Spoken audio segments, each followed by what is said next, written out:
Okay, तर 2 अंकी संख्यामध्ये शेवटी म्हणजे एकक स्थानी 5 असणाऱ्या संख्येचा वर्ग कसा करायचा हे आपण शिकणार आहोत. बघा मी ते सर्व संख्या लिहिल्या आहेत. शेवटी म्हणजे एकक स्थानी काय आहे 5 आहे की नाही 5? हो. एकक स्थानी काय आहे 5. तर आज आपण वर्ग करण्याची ट्रिक शिकणार आहोत. तर बघा इथे लक्ष द्या. आता वर्ग करायचा म्हणजे काय करायचं तर त्या संख्येने त्या संख्येला गुणून एवढा मोठा गुणाकार करायचा आणि मग वर्ग करायचा. असं तुम्ही करता की नाही? पण आजपासून तसं करायचं नाही. आजपासून आपण नवीन ट्रिक शिकणार आहोत. तर इकडे लक्ष द्या. सुरुवातीला काय करायचं तर 5 चा वर्ग करायचा. 5 चा वर्ग तर सर्वांना येतो की नाही? हो. येतो ना? सांगा 5 चा वर्ग किती? 25. इथे लिहायचं 25. एकक स्थानी 5 आहे आणि 5 चा वर्ग लिहिला 25. आणि इथे काय आहे दशक स्थानी 1.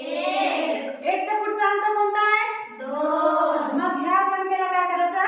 जी संख्या दशक स्थानी आहे तिच्या पुढचा अंकाने तिला गुणायचं. म्हणजे याचा पुढचा अंक आहे 2. म्हणजे 2 याला गुणला तर काय येतं? बे.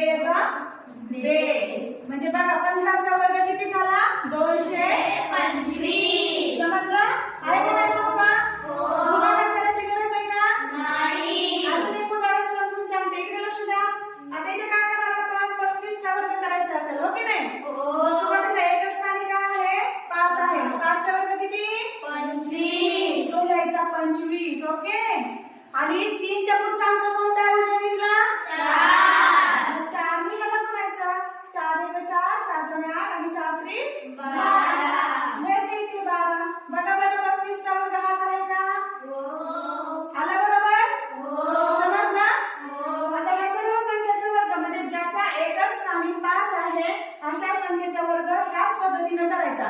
असं लांब गुणाकार करत बसायचं नाही. 85 गुणिले 85 मग 5 गुणिले 5 आणि मग अधिक मग असं हे करायची गरज आहे का आता? नाही. अगदी या सोप्या पद्धतीनं गुणाकार करून वर्ग काढता येतो. एकदम सोपं. समजलं सर?